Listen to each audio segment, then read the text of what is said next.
Bonjour à toutes et à tous, aujourd'hui on se retrouve pour une nouvelle vidéo qui est un petit peu hors sujet par rapport à ce que j'ai l'habitude de faire. Mais c'est une partie que j'aime bien, c'est-à-dire le cinéma, j'adore ça. Voilà, donc j'y vais très très souvent, on va dire, enfin 2 fois par week-end en général. La semaine je travaille, je peux pas vraiment y aller, quoique des fois j'y vais le soir, ça peut arriver. Mais voilà, donc j'ai vu un film qui m'a quand même percuté un petit peu, et pour dire percuté c'est quand même rare que ça m'arrive, donc voilà.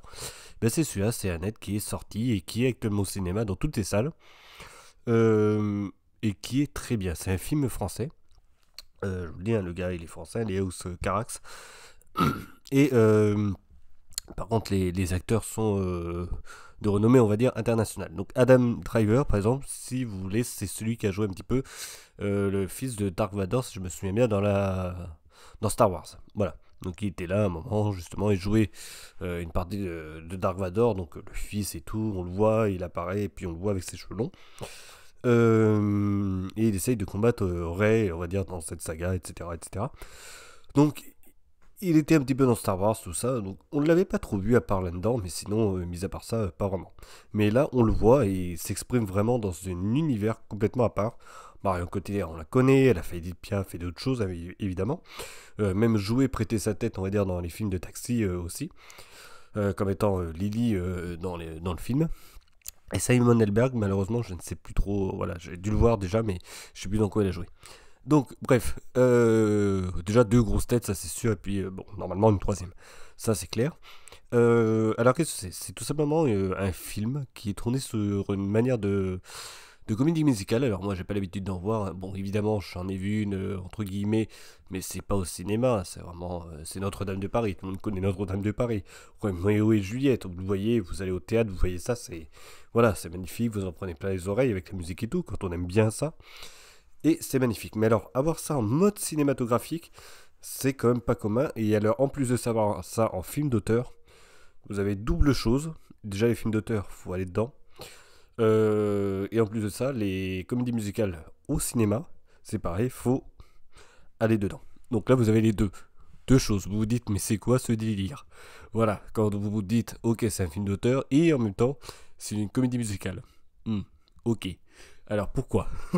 Donc en fait, on a un petit peu là-dedans. C'est vrai que oui, c'est bien une comédie musicale. 95% des textes sont chantés. Voilà. Et ce qui est magnifique, c'est justement l'histoire qui est très intrigante, très spéciale aussi, tournée de manière très spécifique. Et en même temps, c'est vraiment très bien tourné, bien mis en scène, tout a été bien coordonné, je trouve. Et bah, ça mérite vraiment le coup d'œil. Alors attention, je dis ça, mais faut vraiment que ce soit des personnes qui soient quand même un minimum dans le cinéma quand même. Je peux pas dire que ça s'adresse à tout le monde, c'est impossible. C'est vraiment, déjà, faut aimer la musique, et en plus de diverses manières, parce qu'il y a du lyrisme, il y a du rock, il y a du dark lyrique et tout. Quand je dis de dark lyrique, à des moments, ça me faisait penser au dark metal un petit peu avec des voix symphoniques. Non pas qu'il y avait des guitares, mais la façon dont c'était chanté, il y a des parties qui sont très sombres. Là, vous le voyez sur la jaquette, par exemple, vous voyez l'eau et tout, c'est comme très sombre. Et il y a une partie qui ressemble à ça, à une sombrité, un côté tellement dark, qui représente justement cette jaquette, et la voix lyrique s'en approche tellement que moi je me suis dit, punaise, tout à l'heure il va y avoir les guitares électriques qui vont se renvoyer du lourd, et ça va être je pensais à ça carrément, du métal symphonique du genre du nord, comme on peut avoir en Finlande avec Therion et tout. Enfin, si vous connaissez un petit peu le métal symphonique, il y a des groupes comme ça, voilà, qui détonnent, on va dire.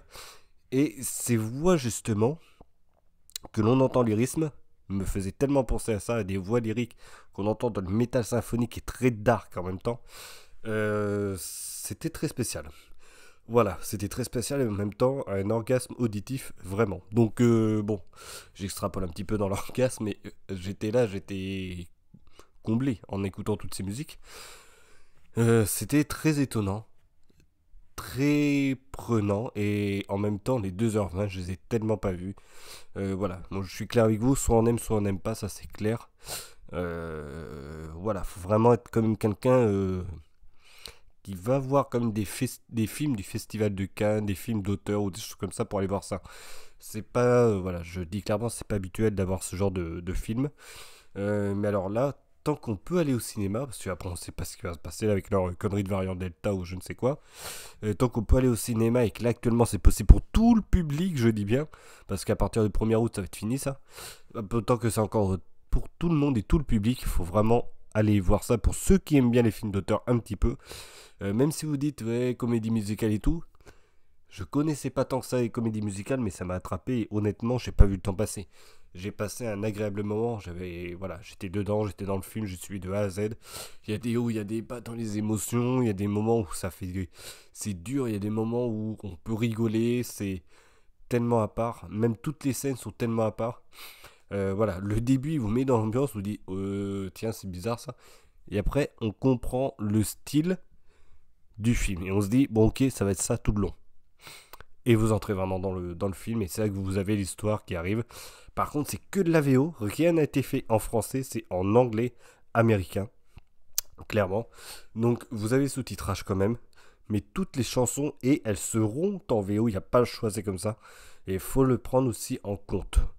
Déjà que le film est assez spécial, c'est en comédie musicale, c'est en VO américain, et c'est sous-titré. Voilà. Donc, voilà, on peut y aller, ça c'est clair, mais il faut quand même y aller avec une certaine envie de cinéphile quand même. Voilà. Donc, non, pour les personnes qui aiment bien le cinéma et tout, franchement, voilà, faut aller le voir. Il est très bon. C'est la première fois que je fais vraiment un truc de cinéma, parce que j'aime bien regarder Marvel, les conneries comme ça, les Fast and Furious comme le 9 qui va sortir. Bon. Mais là, celui-là, il a quelque chose de spécial, c'est pour ça que je fais vraiment une vidéo dessus.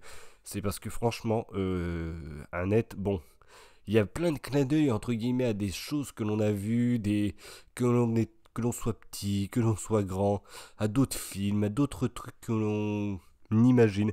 Il y a des morales qui sont cachées qu'il faut essayer de retrouver à partir des images.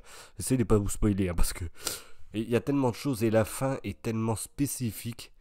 Euh, est tellement vrai en même temps. C'est juste, voilà, je trouvais que le film de A à Z était beau, que ce soit dans les images, dans la façon dont c'était fait. Alors les images, ben je sais pas, mais le montage en lui-même de tout était très très bon. Très très bon, voilà. Ça c'est clair. Le chant, alors, tous les acteurs ont super bien chanté.